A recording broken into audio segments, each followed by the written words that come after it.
Pak. Ya.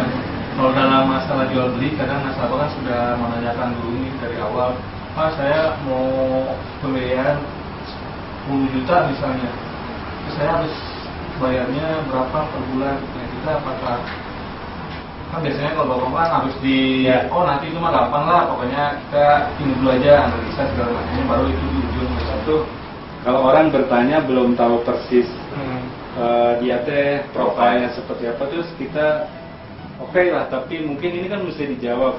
Pada saat misalnya ada nasabah, anggaplah orang sangkar kayaknya gimana sih ya.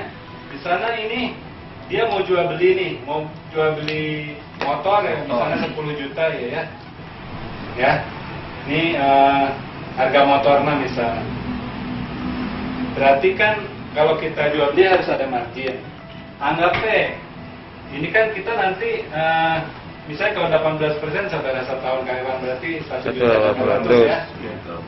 Berarti jual belinya 11,8 ya. Jadi akad murabah itu 11.800. Berarti harga pokok plus margin. Berarti 10 juta ditambah 1,8 juta. Berarti 11,8 juta.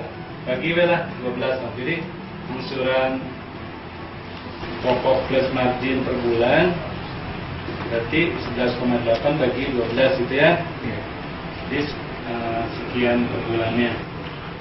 Saudara misalnya itu 800 lah ya. 800.000 per bulan. Nah udah ngomongnya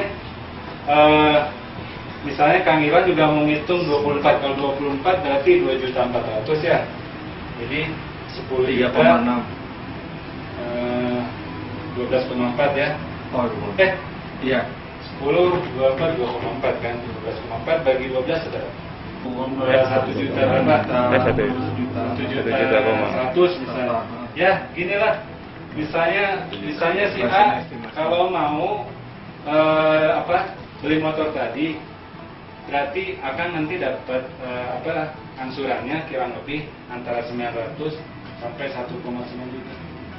Terus ditanya lagi, sama yang pasti saudara, tar dulu kan. Saya juga belum tahu akan teh gajinya sabaraha, gawena di mana, terus karyawan tetap atau tidak. Itu yang namanya dengan risk profile. Jadi kita harus tahu profil nasabah kita teh saha atau KYC teh lah, know your customer itu nasabah kita teh saha gitu. Baru kita ngomong pasti. Jadi akhirnya mah kira karir ya atau kairannya atau yang lain. Kita ngitung di range gini nggak apa-apa. Sebenarnya kalau saya itu ya ngelihat nasabah lamun geus halus gitu, saya masih berani turun ya. Nah, balik lagi ya saya tuh ngobrol dengan orang-orang PPS lain gitu ya. Jadi cenah anu afdol mah kieu cenah.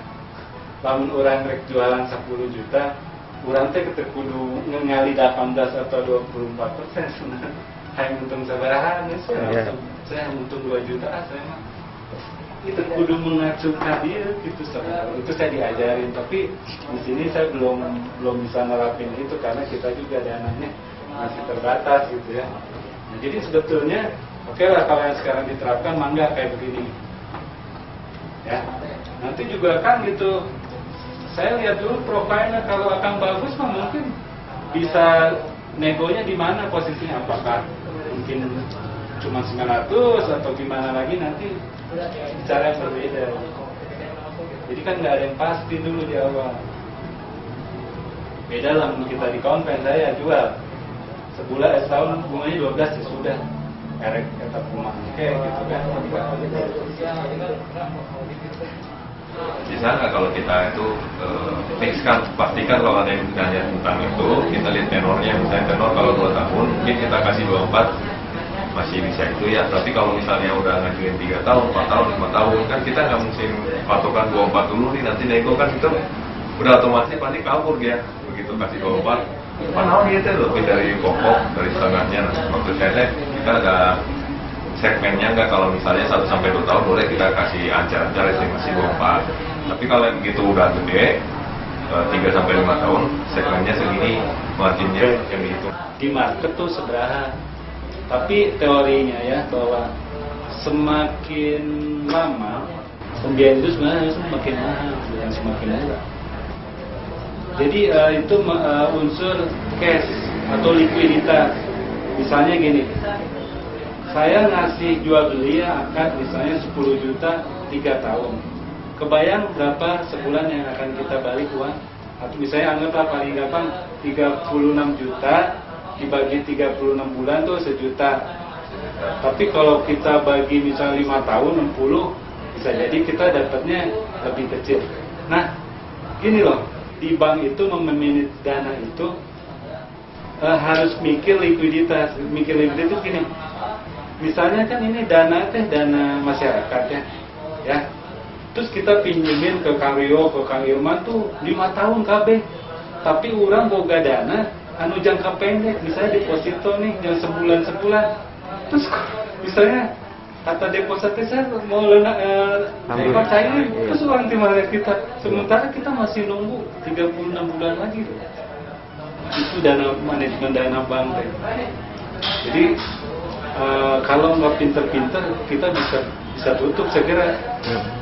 Nah itu sebenarnya ada teorinya. Tapi gini lah, menjawab yang Karyo, saya setuju supaya ada patokan ya, khususnya marketing lah ya. Tapi saya juga butuh ini kompetitor kita BPRS lagi ya, tapi jangan bank umum. BPRS lagi tuh main di berapa? Sok lihat di website-websitenya tuh, memang pasti diumpetin sih biasanya, nggak pernah terbuka ya.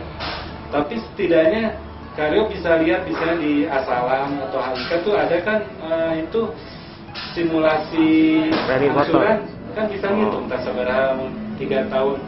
Saya lihat Asalam tuh setiap tahun sama, mau 1 tahun, 2 tahun dia tuh sama.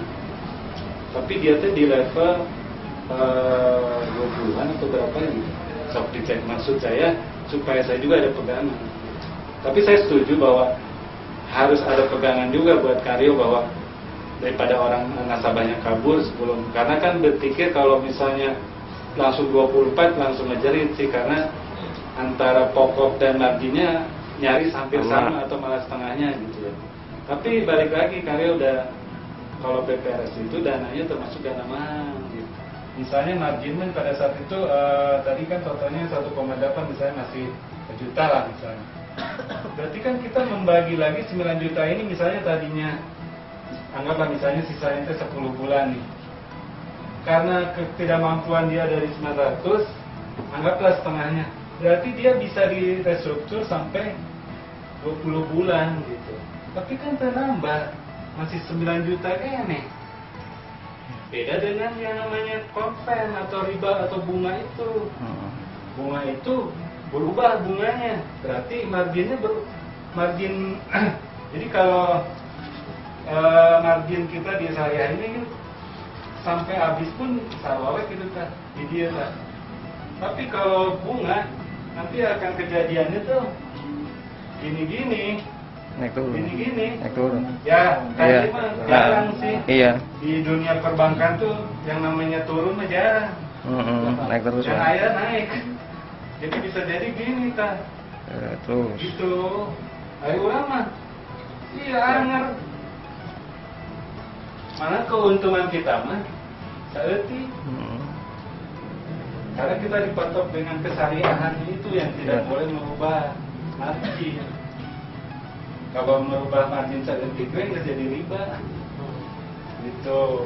Nah ini yang mesti dimengerti loh. Jangan kesenang nawai itu ngeliat, tapi kesusahan tuh ini nih kejadiannya nih gitu. Ya.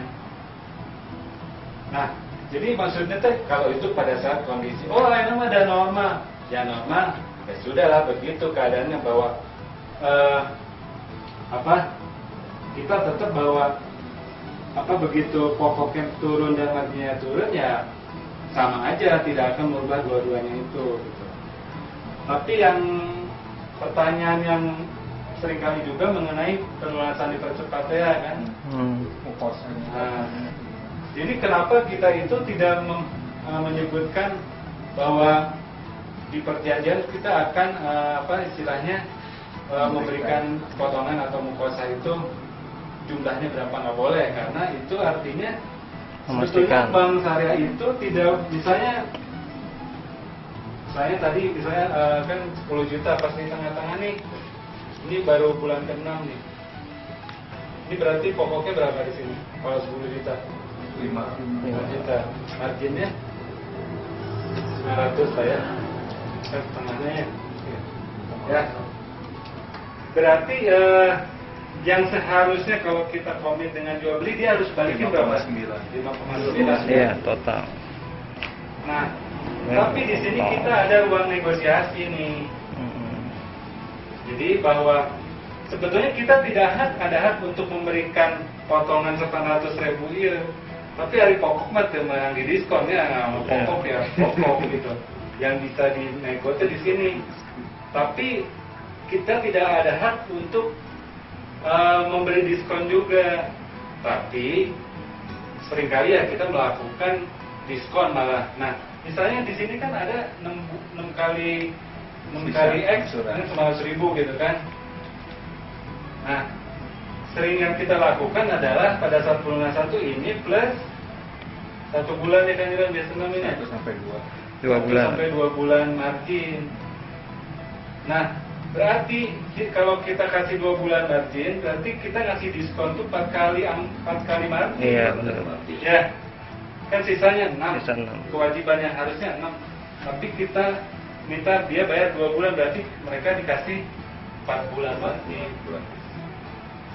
Nah, ini juga yang harus di blow up. Di blow up itu artinya dikasih tahu juga.